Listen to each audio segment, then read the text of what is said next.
Bienvenue dans Voix de comptable, le podcast qui t'aide à trouver ta voie. Je suis Julie Lagneau, experte comptable mémorialiste en quête de sens et j'accompagne les étudiants de la filière expertise comptable à prendre leur envol. Je parcours la France à la recherche d'anciens étudiants en comptabilité et nous retraçons ensemble leurs doutes, leurs échecs, leurs expériences et bien sûr leurs réussites.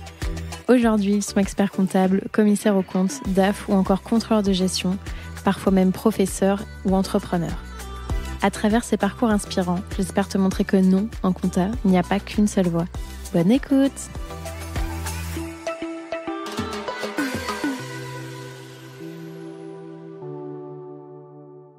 Et oui, c'est encore moi.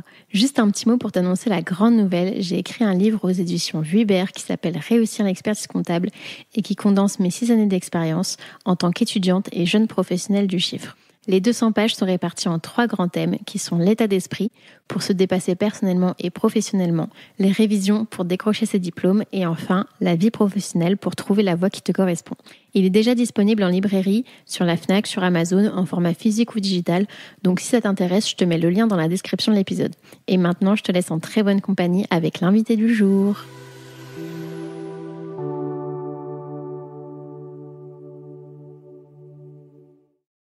Je me disais que le fait d'avoir fait plusieurs cabinets, ça t'a permis de aussi toi déterminer quelles étaient peut-être les typologies de missions ou de clients qui te stimulaient. Et alors, quelle était la réponse Eh bien, du coup, comme je me suis installée toute seule et que j'aime parler et que j'aime le contact, alors moi je considère que j'ai un cabinet qu'on appelle Figital, c'est-à-dire je vis aussi quand même avec ma génération où le digital nous permet de faciliter les échanges au quotidien. Donc j'ai tout un processus informatique très digitalisé pour l'échange de documents avec mes clients, mais je mets un point d'honneur à les voir et à discuter avec eux. Donc du coup, je n'ai qu'une clientèle locale et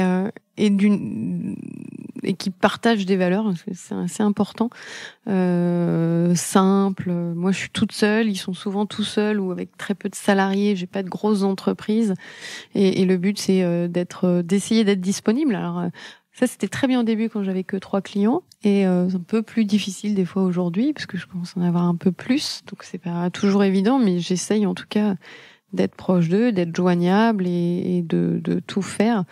Et puis c'est pareil au niveau après typologie, on va être sur commerçants, artisans par chez moi, de plus en plus d'associations parce que ça me tient à cœur et que j'ai fait mon sujet dessus et que je considère d'autant plus que en fait elles auraient besoin d'être de plus en plus accompagnées parce que on pourrait très facilement avoir des débordements dans certaines associations et j'aime bien les accompagner sur ça. Enfin, voilà.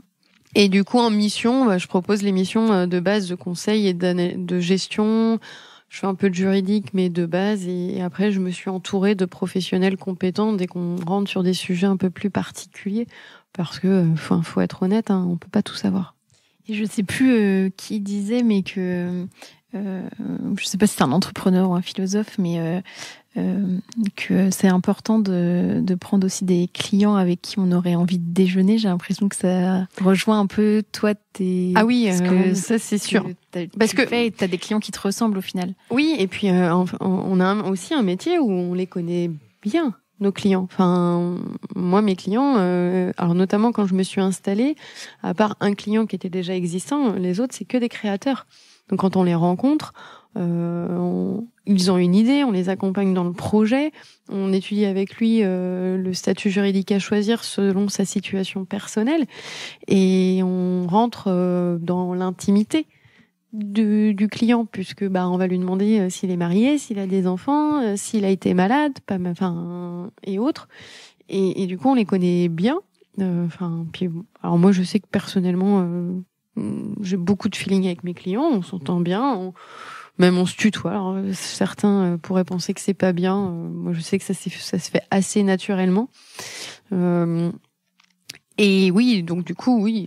Oh, je pourrais déjeuner avec, oui, très très facilement.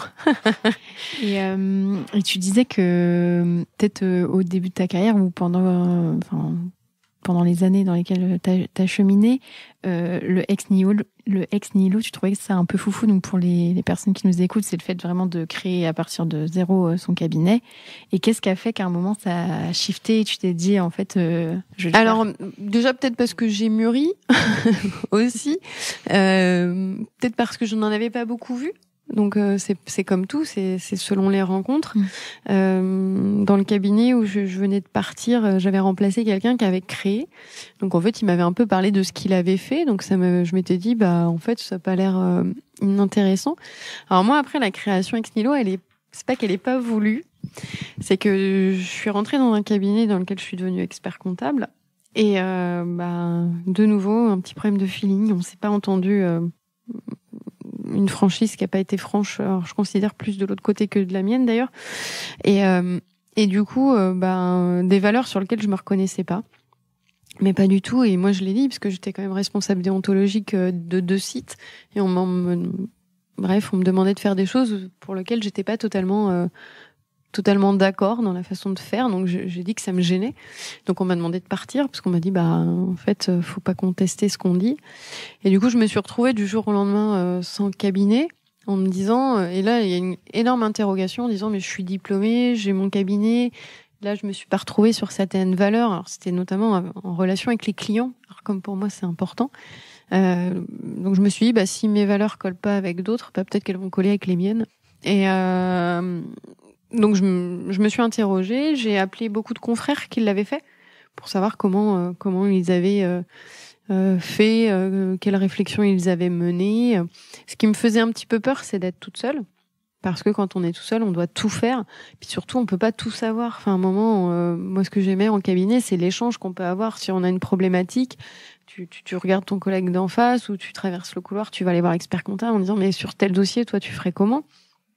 Et là, quand t'es tout seul, moi j'ai mon chien à la maison, mais il est pas très loquace en fiscalité. Et du coup, là, il y a d'autres solutions en fait. On peut être tout seul, indépendant, mais s'entourer et savoir très bien s'entourer. Donc c'est aussi une des démarches que j'ai fait très très rapidement, c'est que j'ai décidé de créer mon cabinet, mais j'ai aussi tout de suite trouvé le groupement dans lequel je voulais rentrer pour trouver ce lien et les confrères avec qui j'ai discuté et autres. Oui, je crois qu'il y a pareil une citation, c'est vraiment l'épisode des citations, mais où on peut être seul mais se sentir bien entouré, ou on peut être entouré et se sentir seul en fait. Enfin, c'est pas forcément évident non plus. Et est-ce que tu t'es pas installé en ex nihilo direct après le diplôme? T'as peut-être fait une pause aussi de quelques mois entre ton dernier cabinet et la création. Comment ça s'est passé? Non, en fait, ce qui s'est passé, c'est aussi donc je suis devenue maman en 2017. J'ai accouché. J'ai déposé ma notice 10 jours plus tard, parce que j'avais pas tout à fait fini avant mon accouchement. J'ai écrit mon mémoire avec le bébé. J'ai retrouvé du travail en septembre. Donc là, je suis rentrée en cabinet. Donc c'est là où j'ai raté ma petite soutenance à 9. C'était vraiment pour dire repasse la prochaine fois. Alors oui, il y a un petit côté frustrant en disant vous y étiez presque. Mais c'est pas grave. Après, moi, ça commençait à être grave parce que je me suis dit si la fois d'après je l'ai pas non plus, je suis un peu foutue. La fois d'après, heureusement que tu avais quand même une session. Oui, j'avais pas. En fait, je me l'étais. J'avais tout fait pour ça, en me disant si au cas où le premier coup ça marche pas, il faut au moins que je le fasse. Et c'est vrai que tu sais, tout à l'heure tu disais est-ce que c'était bien d'avoir des attestations illimitées dans le temps? Et je suis assez d'accord avec toi. Alors peut-être parce que je fonctionne comme ça, mais moi parfois j'ai une tendance à attendre la dernière limite. Donc là j'avais quand même un tout petit peu plus anticipé, mais oui, il fallait que je sois diplômée avant que l'attestation devienne caduque.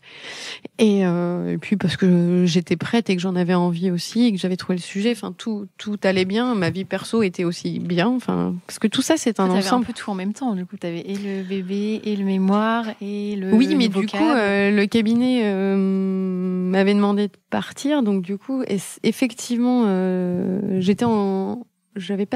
j'étais plus en train de travailler au moment où j'ai rédigé ma notice, donc j'avais un peu de temps. Et c'est pareil, le mémoire, je l'ai écrit, j'avais pas repris le travail. Donc au final, j'avais encore du temps. Et avec un bébé de 3 mois, ça va écrire une notice. Maintenant qu'elle a 6 ans, ça deviendra un peu plus compliqué. Ah oui, j'aurais pensé l'inverse. Ah oui, non. Non, parce qu'un bébé, en fait, un bébé, ça prend pas énormément de temps. Un bébé, ça dort quand même en grande partie beaucoup. Donc en fait, ça me permettait de préparer ma notice. Quand elle pleurait, j'allais la changer, j'allaitais, ça me faisait des petites pauses, je jouais avec elle et hop, je repartais. Alors que quand elle avait moi, j'ai vécu le confinement avec la petite à la maison. Elle est à côté de toi, elle est debout et elle veut taper sur les touches. Donc, je me vois pas écrire un mémoire d'expertise comptable avec une petite qui veut absolument taper sur l'ordinateur de maman. Enfin, là, et un enfant demande beaucoup plus d'attention quand il commence à avoir 2, 3, 4 ans. Oui, parce que c'est plus genre tu le mets dans un lit et puis un bébé les premiers mois, il ne fait que dormir dans son lit ou dans son parc, vraiment. Enfin, c'est pas. Et je dis pas ça je pense que j'étais une bonne maman, mais vraiment, ça prend les 3 premiers mois d'une vie. Un bébé, c'est pas non plus très compliqué. D'ailleurs, quand je l'ai pas eu la notice, la soutenance, la première fois que j'ai dû réécrire, oui, là, par contre, j'allais même le week-end chez mes parents pour qu'ils s'occupent du bébé pendant que moi, je continue à rectifier mon mémoire. Parce que là, elle était déjà un peu plus vieille. Et du coup, ça demandait un peu plus d'attention, quoi. Et tu disais donc que tu avais créé Ex Nihilo, mais que tu t'étais pas mal entourée. Notamment, j'ai vu que tu étais dans l'association Femmes Experts Comptables. Oui. Et les Nouvelles Expertes. Est-ce que tu peux nous en dire un peu plus, ce que c'est, ce que ça t'apporte, tout ça? Oui. Alors du coup, c'est 2 choses totalement différentes. Donc, les Nouvelles Expertes, c'est une SCIC, une société coopérative d'intérêt collectif. Donc c'est un groupement. Je pourrais comparer ça à certains cabinets sont dans le groupe Excel, il y en a d'autres qui sont chez Eurus, il y en a qui sont chez Fidunion. Là, il y a des jeunes femmes qui ont créé alors, à la base une association qui est devenue une SCIC parce que ça a pris un peu d'ampleur, où on partage des moyens, on partage des accès, parce que quand on est un tout petit cabinet, eh bien, ça coûte très très cher, soyons honnêtes. Les éditeurs ou la documentation, c'est pas donné. Je sais pas du tout comment ça fonctionne. C'est des forfaits ou c'est par nombre de collaborateurs ou c'est peut-être un minimum d'entrée ou en fait. Selon le grade d'oiseau que tu as choisi, parce que c'est des oiseaux, on a accès à différentes choses. Alors moi, j'ai pris le package total avec 3 formations, le Slack, accès à Navis, les prix sur différents logiciels, et donc du coup c'est une énorme. Alors, c'est surtout de la bienveillance, c'est-à-dire entre nous, s'il y en a une qui rencontre une problématique ou même techniquement sur un dossier, c'est là je dois faire ça. Est-ce que quelqu'un a déjà rencontré ce type de prospect? Est-ce que vous auriez des petites recommandations, comme il peut y avoir sur le groupe Facebook du groupe Expert Comptable, mais là c'est un peu plus entre nous. Et puis des modèles, j'ai tel courrier envoyé, le but c'est d'essayer de gagner du temps et de faire comme si on était dans un gros cabinet. En fait, dans les gros cabinets, c'est vrai, les matrices elles arrivent toutes faites du siège, comme on dit. On a tout un programme et là on essaye d'échanger entre nous sur les bonnes pratiques, de mutualiser des accès autres. Là, on a accès à de la documentation. On se le partage à 5, plutôt que chacune achète son accès qui est exorbitant. Enfin, soyons honnêtes, à un moment donné, on va payer plus cher de logiciels et de documentation qu'on encaisse d'honoraires. Donc voilà. Mais donc c'est tout ça. Et donc ça, c'est ce que m'apporte la SCIC. Et puis du lien. Et puis on se fait des réunions entre nous. Alors parfois totalement informelles. Depuis 2024, c'est un petit peu plus formel. On a même une maître du temps qui est une coach bien connue de la profession, donc qui nous apporte un petit ordre du jour, une façon de raisonner entre nous. Et les experts, c'est national ou c'est Oui, oui. Ouais. La présidente, est à Montpellier, mais il y en a une autre dans les administratrices qui est à Cholet. à côté d'Arcachon. Enfin, ouais. Et quand vous vous réunissez en physique, du coup, c'est peut-être plus à Paris, parce que c'est plus simple. Eh bien non, parce que du coup, on a essayé d'être. Alors, c'était une première cette année qu'on a fait notre séminaire et on l'a fait à Montpellier. C'est-à-dire qu'on a fait le séminaire 2 jours avant le congrès. Ouais, comme ça, vous êtes. Comme en fait, ça, tu on est réserves ta parti semaine. une semaine. Voilà, c'est ça. Voilà, on part une semaine de la maison et au moins, parce que c'était ce qui était pratique. On va le refaire à Marseille. Après, on s'interroge parce que pour le coup, Paris, c'est tellement grand que c'est pas toujours si évident que ça de trouver des lieux. Parce que là, on était une vingtaine. Au final, c'était pas toujours facile de trouver des lieux proches. Bon, puis on n'a pas, on n'est qu'une petite skik, hein. mais ça plaît. Et puis là, on a de plus en plus d'hommes qui rentrent. Parce que c'est pas réservé qu'aux femmes. Non, en fait, c'est juste le concours de circonstances fait que quand elles ont décidé de créer, elles étaient 5, c'était 5 femmes, et quand elles ont décidé de choisir un nom, bah c'est ce nom-là qui est sorti. Et ça ne pose aucun problème aux hommes de rentrer. On présente la SKIC, on présente ce qu'elle fait, les valeurs qu'elle partage. Il y a une charte d'engagement d'ailleurs, puisque le but c'est quand même l'entraide entre nous. Et faut adhérer en fait aux valeurs de. Donc on n'y rentre pas juste pour avoir comme ça, quoi.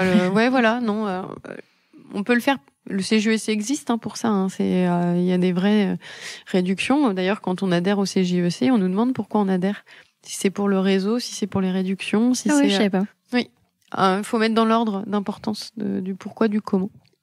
Si c'est pour les réunions d'information avec les partenaires, enfin voilà, il y a plus de différentes cases et on doit mettre dans l'ordre de pourquoi on adhère au CJEC. Et est-ce que c'est complémentaire d'être au CJEC par exemple et d'être aux nouvelles expertes? Enfin, est-ce que ça peut être Moi, je suis dans les deux. faire les deux? Ouais, t'es dans les deux. Mais oui, c'est complémentaire parce que c'est pas tout à fait la même chose. C'est pas la même structure. Déjà, le CJEC, c'est un réseau qui existe depuis des années. C'est aussi des réunions avec des partenaires qu'on a moins à la SKIC. Elle a pas vocation à le faire. Moi, c'est ce que j'aime bien au CJEC.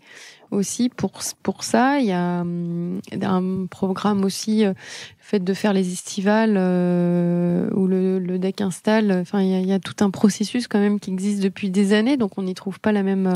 C'est plus institutionnel. C'est un peu plus institutionnel, ouais. Que les nouvelles experts du coup. Ouais. Et il va pas, enfin, le CJEC peut pas non plus aller par contre sur le partage d'accès, sur l'entraide et voilà. Sur faire des groupes WhatsApp et que tout le monde. Alors on a des groupes échange. WhatsApp aussi au CJEC, hein, et ça existe. Mais en fait, chacun a ses avantages et ses inconvénients en fait. L'important c'est que chacun prenne ce dont il a besoin. Et puis le CJEC a aussi ses limites, c'est-à-dire que de toute façon, c'est au maximum dans les 5 ans de l'installation. Oui, du diplôme ou de l'installation. Donc, il y a un moment donné, on devient trop vieux pour le CJEC. Donc, il faut en sortir. Donc, en fait, moi, j'ai commencé avec le CJEC aussi. Et très vite, je suis allée aux nouvelles expertes. Mais par contre, les nouvelles expertes ont vocation, pour moi, à être le groupement d'adhésion durant toute ma carrière. Oui. Sans date limite. Sans date limite de péremption. Et Femmes Experts Comptables, alors là, du coup, c'est vraiment une association qui agit pour la parité dans la profession. Quand Agnès a créé l'association, qui avait pas tout à fait le même nom à l'époque, sa vocation était de dire il faut encourager les femmes à aller jusqu'au diplôme, à devenir expert comptable. Il faut promouvoir cela. Et moi, je pense que c'est important. Alors, l'association, pour moi, elle a 2 vocations, c'est-à-dire à montrer aux femmes qu'on peut devenir expert comptable, que c'est pas incompatible avec la vie perso, et montrer aux hommes que les femmes aussi elles ont le droit, en fait. Elles sont totalement légitimes pour devenir expert comptable. Alors, la profession se féminise. Si on regarde la pyramide de répartition, on est à 30% maintenant de femmes experts comptables inscrites à l'ordre. Quand moi j'étais présidente nationale de l'annexe, on était à 18%. qu'on a quand même bien progressé. Si on regarde en pyramide des âges, il y en a très peu dans les tranches hautes. Il y en a beaucoup plus dans les tranches, on va dire 25-40. On doit être à 45%, je crois, de femmes. Donc c'est que la profession se féminise, mais parce que c'est normal. La profession suit la société, hein, soyons honnêtes. Mais parfois, il y a encore certaines femmes qui ont besoin d'être soutenues, encouragées. Et l'association, elle a pour vocation de proposer des formations, des coachings qui sont peut-être très féminins, pour le coup. Prise de parole en public, mais pour les femmes, le pouvoir positif de la voix, pour essayer d'avoir un peu plus confiance en soi et autres. Bon, il y a le programme de mentorat qui est vraiment l'objectif de la mandature actuelle, qui marche bien. On a eu 2 belles cohortes sur l'année 2023. Là, il y a les nouvelles cohortes qui partent en 2024. On a beaucoup de demandes. C'est très intéressant parce que je trouve que, d'ailleurs, je trouve ça très top. Parce que je trouve qu'en tant que mentor, on apprend autant que quand on est mentoré. Parce qu'en fait, être mentor, c'est aussi apprendre à écouter quelqu'un, à essayer de l'aiguiller, alors en se servant de son propre parcours, mais sans lui dire ce qu'elle doit faire, parce que le but c'est pas d'être un prof, quoi. On n'est pas là pour dire faut faire ci, faut faire ça. C'est de l'écouter, d'être une oreille, et en même temps de partager se servir de son propre cas pour lui dire peut-être que tu peux dire ça ou peut-être que tu peux, mais il faut que la personne trouve sa réponse, puisque ce qui est valable pour une personne ne l'est pas pour d'autres. Et donc c'est tout ça parce que dans la vie c'est pas toujours facile, et qu'une femme restera une femme toute sa vie, notamment une femme toute sa vie, tout le temps portera les enfants. Enfin, j'espère que jamais on trouvera la solution pour qu'un homme porte des enfants. Enfin, ça me semblerait totalement contraire à la nature. Et donc, il y a des problématiques. Et c'est vrai que notamment, entre le stage, le diplôme, le cabinet, la vie de famille, parfois tout ça arrive en même temps, hein, soyons honnêtes.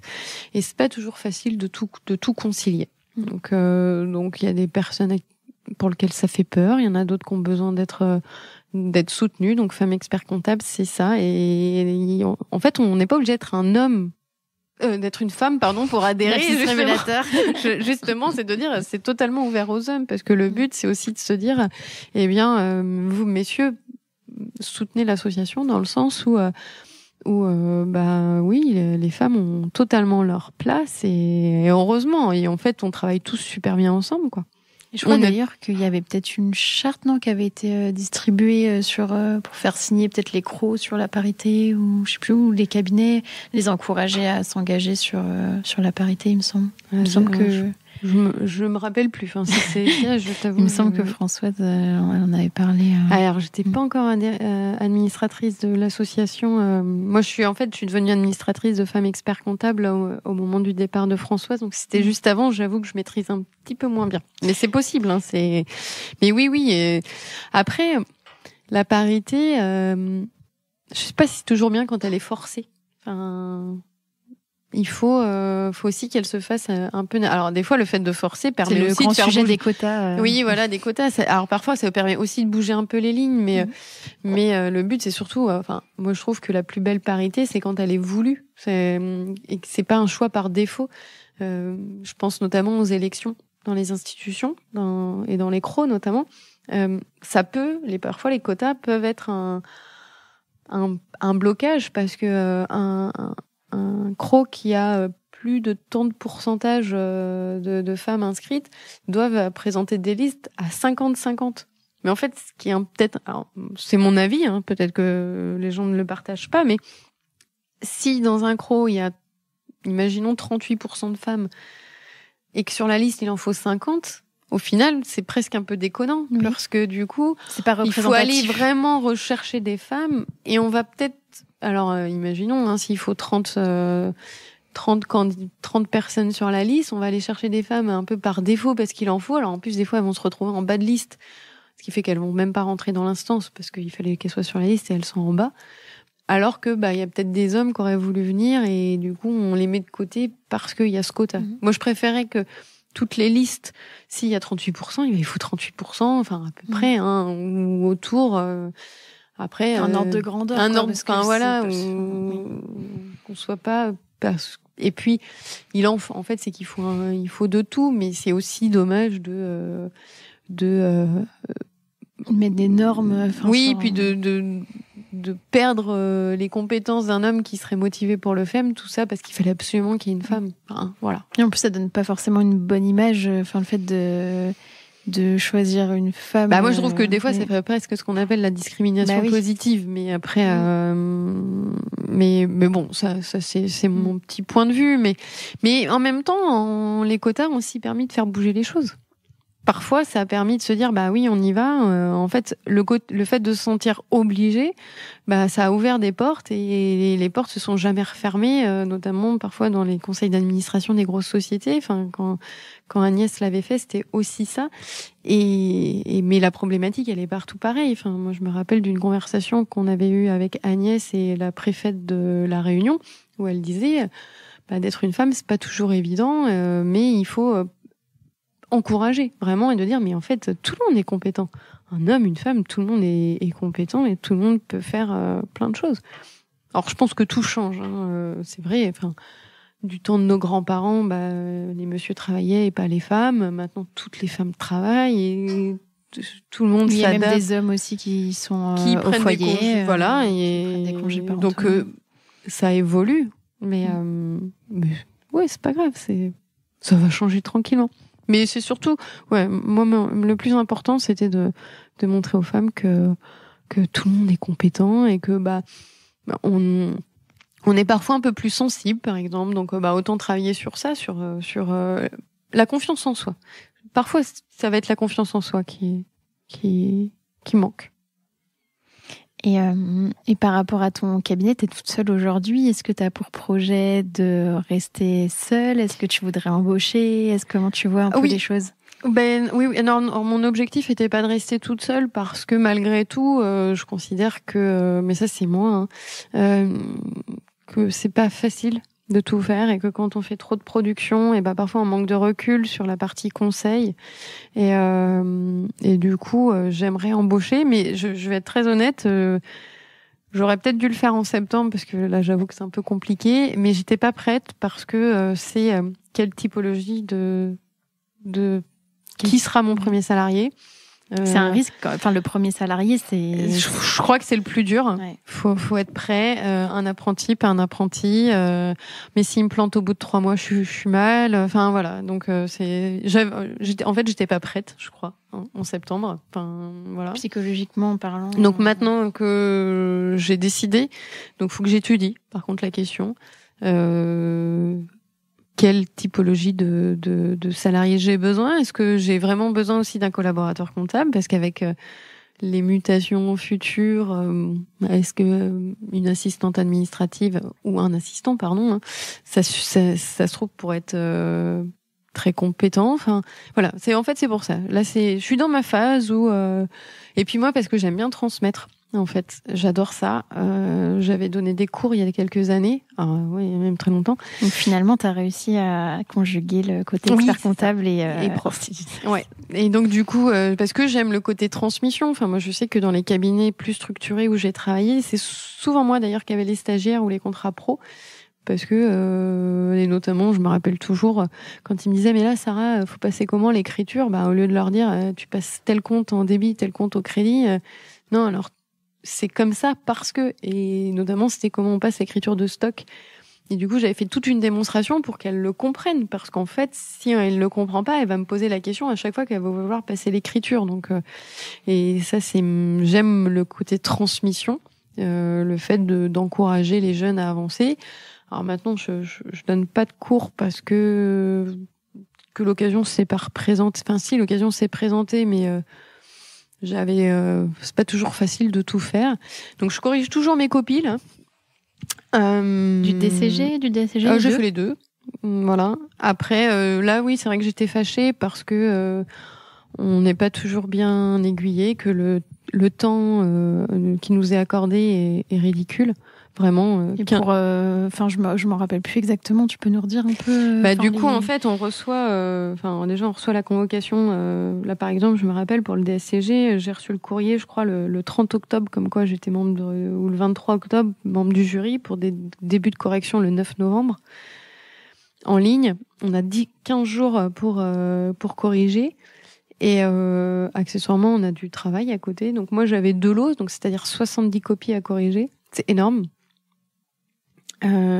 J'avais oublié que j'avais coché que j'étais d'accord pour 2 lots. Mais même pour en avoir discuté avec les autres co-correcteurs qui, alors quand il y a un professionnel, souvent en face c'est un prof, quelqu'un de l'enseignement, mais même pour eux, ils ont cours en fait à côté, donc c'est pour tout le monde, c'est lourd. C'est d'autant plus lourd que moi, en plus, j'avais pas compris où était le corrigé, donc j'ai envoyé un mail au rectorat, mais on m'a jamais répondu. Donc au bout d'une semaine, j'ai fini par appeler un des co-correcteurs pour trouver la solution. Donc là, j'ai dit bon, donc il me reste plus que j'avais déjà perdu 50% de mon temps. Et du coup, c'est vrai que c'est pas évident. Alors en plus, j'avoue, on le fait, c'est du quasi bénévolat, parce que c'est pas pour l'indemnisation. Et si j'ai fait la remarque, c'est parce que du coup, je vais être très honnête, là, en novembre, j'ai corrigé beaucoup plus vite. Mais je sais pas du coup si j'ai aussi bien corrigé que les autres fois. Et en fait, pour moi, c'est à la défaveur des candidats, parce que si on n'a plus de temps et si on le fait trop rapidement, et peut-être qu'on a été moins bon sur l'attribution des notes, que ça peut peut-être en avoir un impact. Et on parle quand même d'un examen qui est un bac+5. Donc quand on me répond, oui, mais comme ça, les candidats, ils ont plus à attendre janvier pour avoir le résultat. Alors, en même temps, si on attend janvier et qu'on a permis à des correcteurs de le faire plus correctement, moi, je sais pas, si j'étais candidat, est-ce que je préférais apprendre que j'ai peut-être eu les résultats un mois après. Mais je sais que ça a été bien corrigé et que les gens ont pris le temps de le faire. Je sais pas. Je m'interroge.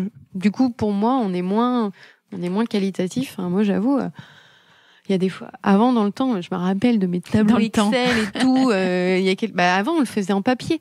Donc, il fallait monter le tableau Excel avec chaque note et on faisait bien. Il y avait des risques d'erreur aussi. Et maintenant, là, j'ai un peu plus bâclé. Alors après, heureusement, il y a la double correction. Donc, on fait on a la sécurité, la conciliation, on regarde les notes et on fait ou une moyenne, on réétudie les chapitres sur lesquels on a vu qu'on avait des gros écarts et puis on s'interroge ensemble de pourquoi on n'était pas d'accord sur la notation. Mais rien que la conciliation, c'est en dehors des 15 jours. Enfin, c'est en plus ou non, c'est dedans. C'est-à-dire que dans les 15 jours, il faut que la conciliation soit faite et les lots validés. Et donc en plus, ça veut dire qu'il faut trouver un créneau commun avec l'autre correcteur. Donc, c'est-à-dire que c'est ou le soir, ou le midi, ou la nuit. Voilà. Donc non, c'est un sujet parce que du coup, notamment dans le terme d'attractivité, où on parle des diplômes, et aussi le volume des copies augmente parce qu'il y a de moins en moins de correcteurs. Mais en même temps, je peux comprendre. Moi, c'est la première fois que je me demande si je l'ai reçu, le questionnaire, là. Je sais pas si je vais y répondre. Parce que je l'ai mal vécu, là, en novembre. Donc, je m'interroge en me disant, oui, mais en même temps, quand on voit dans quelles conditions on corrige, est-ce qu'on a vraiment envie, en tant que professionnel, de se dire, je continue, mais c'est épuisant et c'est même, j'ai envie de dire, c'est même pas la question de l'indemnité. Alors, si, parce que je crois que s'il paierait des milliers, je pense qu'on se poserait moins de questions, on se libérerait du temps pour ça. Mais bon, ça, bien entendu, c'est pas possible. Mais de se dire, si on nous offrait un peu plus de temps et autres, il y a peut-être plus de professionnels qui le feraient. Et au moins, si on était beaucoup plus à corriger, les lots seraient plus faibles en nombre de copies. Donc, on se partagerait en fait le travail. Et pourquoi ce choix justement de corriger des copies alors qu'on pourrait se dire l'expert comptable, le DCG, le DSCG, pourquoi elle s'embête, pour le dire gentiment, surtout que comme tu dis que c'est du quasi bénévolat, etc. Alors parce que par contre, ça, je trouve ça intéressant. Moi, je prends des sujets qui me plaisent et qui me permettent. Alors bizarre, je prends toujours le droit. parce que ça me permet presque de réviser certaines connaissances. Parce que c'est simple, hein, il y a des choses qu'on a un peu oubliées. Hein. Moi, je suis sortie du DSCG il y a, je vais dire une grosse bêtise, il y a 15 ans. Ouais, même un peu plus. Donc du coup, je me rappelle plus par cœur de mes cours de droit des sociétés ou de droit social. Et du coup, ça me remet quelques petites notions à jour. Aussi parce que c'est peut-être mon petit côté, j'ai envie de le refaire. Enfin, je me dis, on l'a fait à mon époque, donc je le redonne. Et oui, vraiment, je trouve ça intéressant. Je suis parfois catastrophée par le niveau des copies. Je suis parfois catastrophée par le niveau du français. Et malgré tout, ces gens-là sont peut-être nos futurs collaborateurs. Donc en fait, ça me permet aussi de me dire quel niveau ils ont. D'ailleurs, c'est là que je m'aperçois qu'entre la pratique et la théorie, il y a des gros écarts, puisque moi, je me rappelais plus de certains trucs par cœur, mais je savais la solution parce que je l'ai vu sur mes dossiers. Je connaissais plus la règle de droit par cœur, mais par contre, je me disais, oui, non, mais ça, c'est logique, en fait. Mais pourquoi il a répondu ça? Et parce que je repensais à un dossier sur lequel je dis, non, mais en fait, et c'est là qu'on dit, non, en fait, comme ils sont pas en cabinet, ils le mettent pas en pratique, ou alors, ils sont en cabinet parce qu'ils sont en alternance, mais ils étudient pas, enfin, ils ont pas ce cas pratique à faire en cabinet, parce que souvent, c'est peut-être les experts comptables qui le voient, enfin, voilà. Et justement, je voulais te poser la question au niveau des copies. Est-ce qu'il y a des erreurs fréquentes que tu vois, ou est-ce qu'il y a des bonnes pratiques s'il y a des candidats qui nous écoutent? Parce qu'on dit souvent, tu sais, de un peu pas de faciliter le travail du correcteur, mais d'essayer de bien présenter, de pas faire de renvoi, de tout ça, enfin pour que, comme tu le dis, vu que vous avez peu de temps pour corriger, l'expérience correcteur, pour qu'elle soit la meilleure possible. Alors, moi, ce qui m'a marqué, mais cette année, parce que je me rappelle bien, je me suis dit le nombre de fois où les questions sont pas comprises. Donc, si j'avais un conseil, c'est relisez bien la question. Parce que parfois, la personne elle est passée à côté, enfin, elle a pas bien compris. Hors sujet, quoi. Hors sujet. Et surtout, alors, ce qui m'a marqué là, en novembre, je me rappelle des 2 premières questions où, je sais pas pourquoi, alors, je me rappelle plus du sujet, donc je vais pas pouvoir étayer. J'ai dû faire un petit blackout après. Si la première question était mal comprise, la deuxième question, parfois, il répondait 2 fois la même chose. Or, c'est pas possible. Enfin, typiquement, un candidat qui répond la même chose à 2 questions, c'est qu'il y en a une des 2 qui l'a pas compris. C'est hyper logique. On répond pas 2 fois la même chose. Donc, de bien lire les questions, de bien être sûr, quitte à perdre un peu de temps, et puis surtout, les candidats, arrêtez de réécrire l'énoncé de la question et d'en mettre 12 kilos de tonnes, quoi. Enfin, moi, je vois, il y en a, ils vont mettre toute leur science. Alors, surtout si la science est juste à côté de la question, c'est bien, mais ça sert à rien. Parce que les corrigés, ils sont faits de telle manière que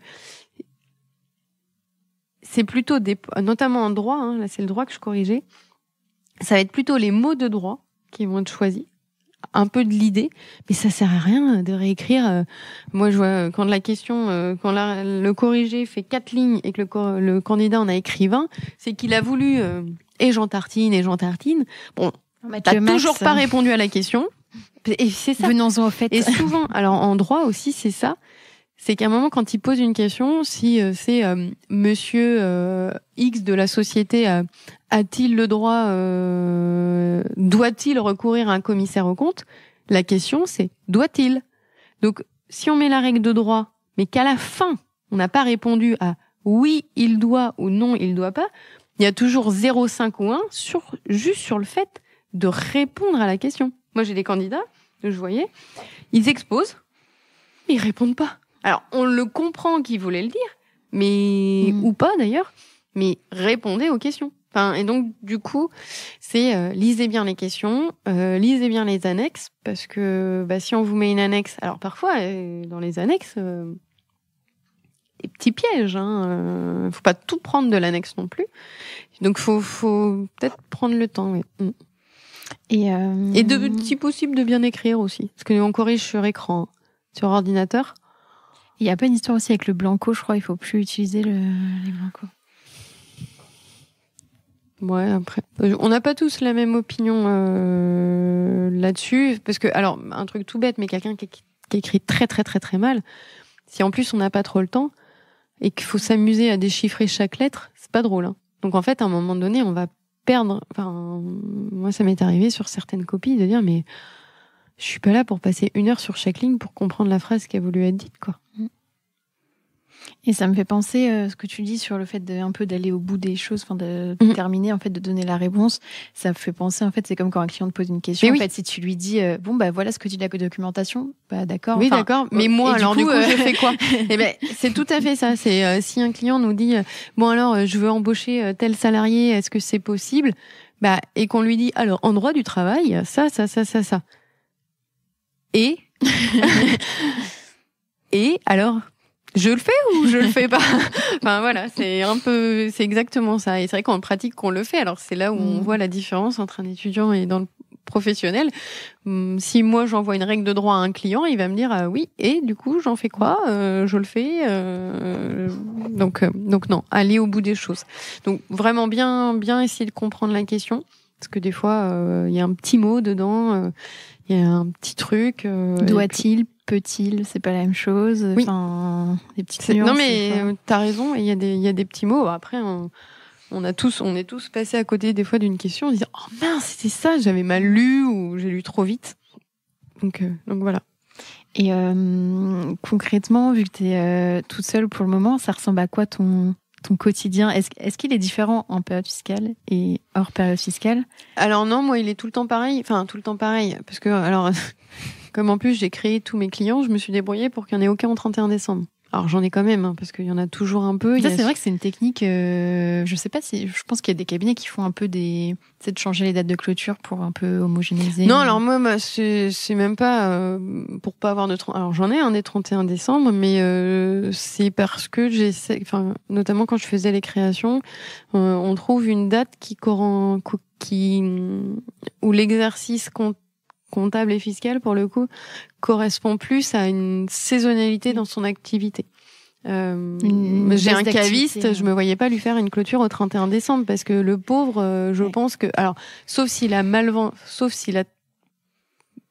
au 31 décembre, vu pour bien le connaître, quand il vend les bouteilles de vin, au 31, si je lui dis alors maintenant faut que tu me fasses l'inventaire alors que tu viens de passer 3 semaines de folie, quand on en avait discuté, il dit ah non mais le 31. Tu mets quoi? Tu mets 28 février, 31 mars, 31 Bah là août. on avait fait 30 juin. 30 juin. Voilà. Et puis alors il y a d'autres activités dans le bâtiment, par exemple, ils sont tous en vacances entre juillet et août. Donc selon ce qu'ils préféraient, ça va être le 31 juillet ou le 31 août. J'en ai beaucoup du coup à ce moment-là. Les restaurations, certains me disaient qu'ils partaient en vacances en avril, donc on a fait un 31 mars. Enfin voilà. Alors moi je le fais pour que leur inventaire soit le moins compliqué pour eux, ou aussi en me disant comme ça au moment où on parle du bilan, c'est un moment où ils seront dispo. Alors des fois on se rate un tout petit peu, parce que j'en ai on avait choisi le 31 mars pour une question de l'inventaire, sauf qu'au final au moment de faire le bilan, on est vers mai, juin, et en fait c'est au moment où il a le moins de temps, parce que c'est là où l'activité reprend à fond. Alors il a un salarié, enfin si celui-là ça va, on arrive à se débrouiller un petit peu, mais donc moi mes journées elles sont alors après comme je suis toute seule, j'ai quand même les TVA de mes clients, donc là 19, 20, 21 c'est pas le mieux. Mais du coup j'ai des bilans tout le temps. Donc, et qu'est-ce que t'aimes le plus dans ton métier? Le conseil. Et j'adore les créateurs. Parce qu'ils arrivent avec un projet et là on met toutes nos compétences sur un sujet, c'est-à-dire que on va l'aiguiller sur son choix de statut juridique par rapport à son activité, par rapport à son statut à lui, matrimonial, de santé, ce que je disais, parce que selon qu'il est malade ou pas, on va peut-être pas lui préconiser les mêmes choses. Selon les volontés qu'il va avoir de faire progresser ou pas, est-ce qu'on reste en entreprise individuelle ou est-ce qu'on monte une société, est-ce que vous voulez protéger votre patrimoine ou pas, et ça je trouve ça top. Et puis et notamment quand on travaille avec lui sur le prévisionnel, c'est parce que parfois ils ont une idée. Alors ce que je dis toujours, nous les experts comptables au niveau des charges on maîtrise à peu près, par contre le chiffre d'affaires c'est pas nous qui allons le faire, donc en fait vous allez le faire. Ah bah oui, mais je sais pas. Non, mais je vais vous aiguiller pour savoir comment on le monte. Mais de tous les cas, c'est à vous de le faire. Et puis quand je lui dis, il faut présenter votre projet et autres. Mais c'est pas moi qui vais le faire. Hein. Je les aide beaucoup. Mais c'est peut-être mon côté maman poule, ça. Mais le but, c'est de construire ensemble tout ça. Et est-ce que c'est pas justement aussi difficile, notamment quand on crée Ex Nihilo, d'avoir beaucoup de créateurs, parce que c'est souvent des clients qui vont demander beaucoup de temps, parce que c'est le début forcément, et qui n'ont pas les moyens de payer non plus, tu vois, le conseil. Ah bah oui, c'est sûr que les créateurs, en fait, c'est pas qu'ils n'ont pas les moyens, c'est qu'avant de faire la première facture, il y a énormément de temps qui s'est passé. Donc oui, mais après, c'est peut-être aussi plus facile que de prendre les clients des autres. Enfin, du moins, ça pose pas de problème. Après, moi, j'ai eu un peu de tout. J'ai eu beaucoup de créateurs. Maintenant, je commence aussi à avoir des clients qui changent d'expert comptable. Alors après, il y a aussi certains qui te demandent des devis parce que ils aiment bien jouer sur il est trop cher. Alors j'essaye de faire attention. Au tout début, quand on s'installe, c'est ça. C'est aussi évaluer ses honoraires, faire sa facturation, son propre marketing. C'est moi les 4 premiers mois de création, j'ai tout fait sauf de la compta. J'ai choisi mes logiciels. J'ai réfléchi au nom de ma société, au logo, au visuel, mais comme les clients outils, en fait. Et comme les clients. Et c'est aussi pour ça que j'aimais bien les créateurs, parce que comme je venais de passer par là, du coup, je leur expliquais 2-3 petits trucs que j'avais pas appris à l'école pour le coup. Et ça, c'est top. Alors, c'est vrai que je bénéficiais de l'ARE quand je me suis installée, donc c'est un petit plus au début. Mais t'as raison, oui, ça prend du temps. Alors après, c'est comme tout, ça dépend où on met le curseur et de ce qu'on a envie de faire. Et comme moi, j'avoue que j'aimais bien ça. Je préfère. Et puis je te dis maintenant, au début, c'est un peu ça, c'est qu'on va peut-être avoir un peu de mal à bien trouver le montant de ses honoraires. Faut pas non plus se dévaloriser. Et puis il faut se dire, faut pas trop que je baisse. Est-ce que je prends tous les clients qui viennent? Est-ce que je fais un choix? Est-ce que ça peut faire peur à un moment de se dire, est-ce que donc bon. Il y en a un ou deux qu'avec du recul, j'aurais mieux fait de pas prendre. Je les ai fait partir. Une expérience. Voilà, mais c'est comme tout. On apprend de ses échecs comme de ses réussites. Et du coup, maintenant, c'est l'avantage, c'est que les nouveaux arrivent par recommandation, par préconisation. Et ça, c'est les meilleurs prospects du monde. Et j'avais entendu au niveau des honoraires, bon, tu vas me dire si t'es d'accord ou pas, mais qu'en gros... souvent, notamment quand on est seul, on va avoir tendance à prévoir des honoraires par rapport au genre moi je vais passer tant de temps dessus, c'est ça mon taux horaire, etc. Et en fait de bien penser à anticiper que les honoraires d'aujourd'hui, ça peut être les honoraires qui vont permettre de payer après 1, 2, 3 collaborateurs. Et donc en fait si tu fais juste par rapport au temps que tu estimes que tu vas passer et à ton coût horaire, en fait le problème c'est que ça va pas permettre de financer si tu veux après embaucher par exemple. Alors, je sais pas trop. Ouais, mais parce qu'en même temps, le taux horaire d'un expert comptable, il est pas le même qu'un collaborateur. Oui, bien sûr. Mais ce que je veux dire, c'est d'anticiper qu'en fait, les honoraires de tes clients actuels vont aussi servir à... Souvent, parfois, il y en a qui disent, oui, ça va, tes honoraires, ils sont pas chers parce que t'as pas de charge. J'en ai peut-être pas aujourd'hui. Alors, j'en ai peut-être pas aujourd'hui, oui, mais un jour, j'en aurai peut-être. Donc, réfléchir comme ça, c'est dévaloriser. Donc, oui. Mais c'est très dur. Vraiment, moi, c'est pour ça que j'ai même pris un logiciel pour les honoraires, pour me guider, pour rien oublier. Et en fait, le plus dur, c'est pas de valoriser les honoraires, parce que justement, moi, là, je vois le logiciel, mais c'est le volume. Parce que le client, si tu l'écoutes, il a 10 factures. Il en aura que 10, il sera hyper carré. Alors ça, c'est le problème du créateur. Et puis, bon, t'en rajoutes un petit peu parce que tu sais que voilà. Et puis au final, il en a 150. Enfin, moi, j'ai eu ça. On est parti sur 20 factures par mois d'achat. J'en avais 92.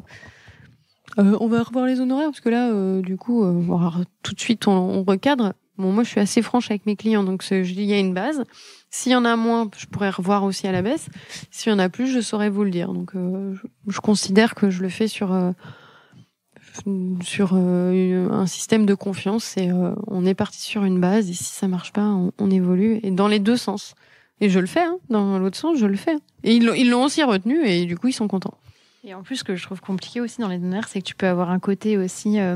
avec tes propres biais et tes croyances par rapport à l'argent, tu vois, où tu vas te dire ah ben non, je vais quand même pas facturer ça, c'est énorme. Enfin, tu vois, en fait, tu peux avoir des biais dans un sens ou dans l'autre qui vont faire que ça impacte. On n'est pas tous égaux dans ce qu'on. Je suis pas la meilleure commerciale. Je suis très honnête.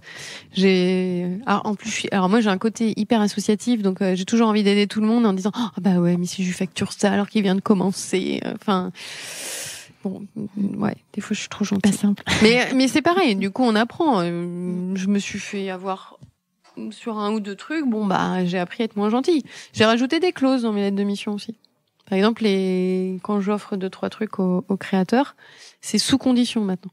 Et c'est écrit. C'est-à-dire que par contre, ils se barrent pas chez un confrère au bout d'un an, quoi. Et c'est quoi, par exemple, pour illustrer un peu Par exemple, le prévisionnel de création, si selon le temps que ça m'a pris, alors il y en a c'est énorme, donc voilà. Mais quand il a fallu présenter un petit truc à la banque, je peux l'offrir, mais par contre, c'est à condition que il reste chez toi après. Voilà. Et au moins 2 ans, parce que du coup, avant je marquais pas de voilà. Oui, parce que tu as aussi les prospects qui viennent pour avoir du conseil, et puis en fait, forcément, tu leur vends un peu le truc parce que tu veux qu'ils viennent chez toi, et donc tu leur offres du conseil, et puis en fait, ils reviennent pas, et donc puis c'est ça aussi, puis les prospects qui viennent, où tu travailles pour eux, et puis à un moment, ils décident d'arrêter leur projet, ils oublient de te prévenir, et toi, t'as travaillé, et Alors après, c'est comme tout, tu factures qui un individuel sur quoi? Enfin, c'est pas non plus toujours évident. Alors après, le premier rendez-vous, il est toujours gratuit. Enfin, mais il y a plein de clients qui demandent, je vous dois combien? Alors non, si on doit travailler ensemble, on verra. Enfin là, un conseil, ça reste même les avocats le font. Enfin, je crois. Donc et puis c'est parce que si alors c'est peut-être aussi mon côté attractivité. Si à chaque fois qu'un client ou un prospect qui a une idée va avoir un expert comptable pour une consultation et qui se prend 100 € de facture à chaque fois, c'est comme tout. Ça dépend de plein de choses. Par contre, les impôts sur le revenu, tout ça, moi je fais des lettres de mission au coup par coup à chaque fois, parce qu'il y a du travail. Et qu'est-ce que t'aimes le moins? De faire des liasses fiscales. Le bilan, je dis pas. Mais l'alias, elle est pas fun. Comme quoi, on peut être expert comptable et ne pas aimer faire des liasses. Oui, non. Il y a beaucoup d'experts comptables qui aiment pas faire des liasses. Non, mais l'alias, ça reste une retranscription purement pour l'administration. Pour l'administration, c'est vraiment une formalité, une obligation. C'est pas pour le client, c'est pour l'administration. C'est une transmission à l'expert comptable, à l'administration. Donc il y a des trucs à mettre dans des cases, voilà. Alors que le bilan, c'est différent, parce que le bilan, il y a un bilan compte de résultats. Je veux dire, c'est aussi ce qu'on présente. Alors moi, je présente jamais le bilan directement, parce que, je le présente au client, mais il est en appui de la présentation imagé du bilan qui est beaucoup plus synthétique. Oui, parce qu'en plus les clients ils vont pas forcément savoir lire le bilan, ils peuvent avoir peur de certains chiffres. Il y a eu 1532 € en assurance, c'est bien, hein, mais je sais pas si c'est représentatif. Ça peut l'être si d'un seul coup ça a triplé, et on peut en discuter, mais avoir chaque ligne de compte, voilà. Et est-ce que tu es fière de ton parcours, et pourquoi? Oui, quand même. Oui. Notamment de mes investissements, parce que tout le monde n'est pas capable de le faire. Après, il faut que j'apprenne à dire non, parce que je me connais, j'ai une tendance à être sollicitée, parce que du coup, et j'adore ça. Et donc, c'est agréable et c'est gratifiant. Et voilà, parce que j'apprends plein de choses. Enfin, là, moi, je viens de rentrer aussi à la commission de contrôle des comptes de la Ligue de Pays de la Loire en football. Alors c'est pareil, ça me plaît énormément, mais c'est encore un petit truc en plus, quoi. Mais bon, là ça me plaît, et puis d'autant plus le fait d'avoir fait mon mémoire sur les associations, on est sur ce sujet-là, et ça me permet du coup de réutiliser les connaissances acquises pour le mémoire. Mais oui, je suis fière parce que je fais des choses que ça me plaît, et puis aujourd'hui, ça me convient. Enfin, j'ai décidé de mon rythme de vie. J'arrive à m'organiser. J'ai décidé d'emmener ma fille à l'école tous les matins, d'aller la chercher quasiment tous les soirs. Alors, je retravaille parfois après, mais je m'occupe d'elle. En fait, on passe 1 heure ensemble, et puis après, des fois, je retravaille. Mais en fait, je m'organise. C'est aussi d'ailleurs l'avantage de la création ex nihilo, c'est que je rends des comptes à moi-même. C'est aussi ça. Alors par contre, il y a des moments où c'est plus compliqué, mais voilà. Mais chacun trouve son rythme. Et justement, c'était ma question. Après, au niveau de l'équipe vie pro, vie perso, comment tu gères, surtout quand quand tu crées, c'est au début j'avais beaucoup de temps, pas simple. Mais parfois j'en ai un peu moins, donc on s'organise. J'ai un compagnon qui m'a soutenue aussi, parce que ça c'est pareil, c'est quand je dis qu'il faut être bien entouré aussi dans les questions techniques, mais je pense qu'il faut aussi être bien entouré d'un point de vue personnel. Quand j'ai voulu m'installer, mon compagnon m'a dit pas de problème. Pour la petite anecdote, il m'a aidé à sa manière parce qu'il a acheté le local dans lequel je travaille, que je loue. C'est sa petite contribution à mon cabinet. Il peut pas faire autre chose. Et puis, quand j'ai des rendez-vous, il va s'occuper de notre fille. Je suis pas la meilleure maîtresse de maison parce que du coup, je suis occupée. Donc, il fait plein de choses. Alors, je m'occupe beaucoup de notre fille, mais je l'emmène à l'école. C'est moi qui fais les rendez-vous et autres parce que du coup, je peux me libérer du temps. Mais j'ai aussi, du coup, parfois besoin de le rattraper à d'autres moments. Donc non, on se coordonne bien. Et les week-ends, les vacances, est-ce que t'en prends? Ça va dépendre. Est-ce que t'as des règles en mode le dimanche je travaille pas, ou est-ce que... Alors ça dépend. Il va y avoir des moments où, parce que c'est pareil. Il y a des week-ends où je travaille pas, et puis il y a des week-ends où je travaille. Ça va dépendre des deadlines. Ça va dépendre si moi de mon côté j'ai eu un imprévu ou s'il y a un client qui a vraiment. Des fois tout arrive en même temps. Enfin, des fois il y a le planning et puis il y a d'un seul coup je fais une création. Ça y est, l'attestation de dépôt de capital elle vient d'arriver, donc le client il veut trop qu'on fasse la création. Enfin, et là t'as 4 trucs en même temps et tu fais oh ça va être sympa ce week-end. Mais ça peut arriver. Et en même temps, parfois, je dis, allez hop, on est mercredi, aujourd'hui je travaille pas. C'est pas grave. Et si, par contre, je ne réponds pas au téléphone le soir. Des fois, il est à côté de moi et je le vois. Mais... En même temps, il faut pas les habituer non plus, parce qu'après... Et puis, des fois, mon conjoint me dit, mais tu réponds pas? Alors, en fait, je ne pense pas que ça soit urgent. Comment ça? Même si c'est urgent, j'écouterai le message. Si c'est urgent, il me laissera un message. Et je pense que je peux le traiter demain. Je ne suis pas les pompiers, donc de toute façon, voilà. Alors je sais, ça peut paraître bizarre, mais pour moi, un client qui m'appelle à 19h, il faut mettre des limites aussi, quoi. Voilà. Aussi ça, parce que parfois, si on l'a tous fait, plus jeune, par moment, on était un peu... Mais voilà.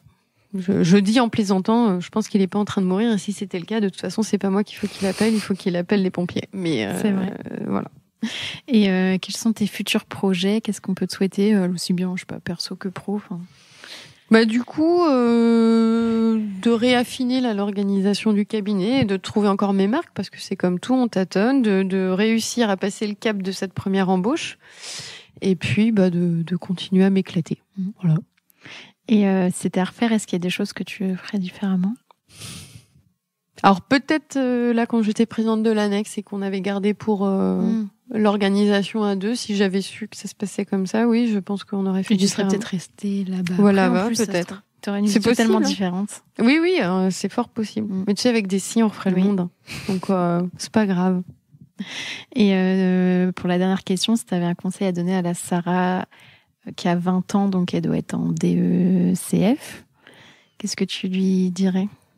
De pas regretter, de vivre sa vie, pas grand chose en fait. De suivre son instinct, ses envies, peut-être, ouais. Et de se faire confiance aussi.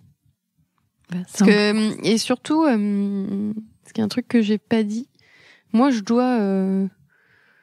J'ai eu beaucoup de personnes vraiment inspirantes. Et c'est pour ça qu'aussi l'investissement extra-professionnel, il est top parce qu'il nous permet de faire des rencontres hyper stimulantes. Alors moi j'ai rencontré des femmes extraordinaires, je le dis. Après, moi j'étais présidente nationale de l'annexe. Alors d'ailleurs c'est pour ça que c'est très drôle parce que pour moi pendant un temps la parité était pas un problème, parce que pour la petite anecdote, quand j'étais présidente nationale de l'annexe, Agnès Bricard était présidente du Conseil supérieur. La première présidente du Conseil femme, supérieur. Ouais. Claude Cazes était président de la compagnie Françoise Savès était présidente d'IFEC et Philippe Araou était président d'ECF et Boris Sauvage était président du CJUEC. Donc quand on faisait une table ronde tous les 6, il y avait 3 femmes, 3 hommes. Ce n'est plus jamais arrivé. Mais pour moi, c'était normal. Et je dois avouer que Agnès est une personne qui m'inspire, que j'apprécie énormément. Moi, j'adore discuter avec elle parce que elle m'explique ce qu'elle a fait et autres. Françoise, c'est pareil. Alors, elles sont différentes toutes les deux, mais chacun a ses qualités et ses défauts. Mais c'est pareil. Et puis je les suis toujours. Enfin, on se suit toujours. Avec Agnès, on s'envoie nos petits messages. Avec Françoise, on se voit toujours. Avec Véronique, on a toujours nos petits messages toutes les deux. Et voilà. Et puis il y a d'autres personnes que j'ai rencontrées aussi que j'ai trouvées vraiment intéressant. Je me rappelle de cette rencontre avec Jean-Michel Aulas qui était super. Enfin, j'ai adoré discuter avec lui sur comment il avait évolué, comment il était arrivé là. Enfin, là, c'est mais tout le monde en fait. On rencontre énormément de gens et c'est top. Ça nous fait grandir, quoi. Écoute, merci beaucoup Sarah pour cette interview et puis je te dis à très bientôt. À très bientôt, Julie. Merci. Félicitations, tu as été au bout de cet épisode. Aide-moi à faire connaître le podcast en choisissant parmi ces 3 options. Le plus rapide d'abord, c'est de me donner 5 étoiles sur ton appli de podcast préféré. Le second, c'est d'écrire un gentil commentaire pour m'encourager et pour faire plaisir à l'algorithme. Et bien sûr, tu peux aussi en parler autour de toi. Enfin, le top du top, ça serait forcément de faire les 3. Pour découvrir le prochain épisode, je te donne rendez-vous dimanche prochain à 10h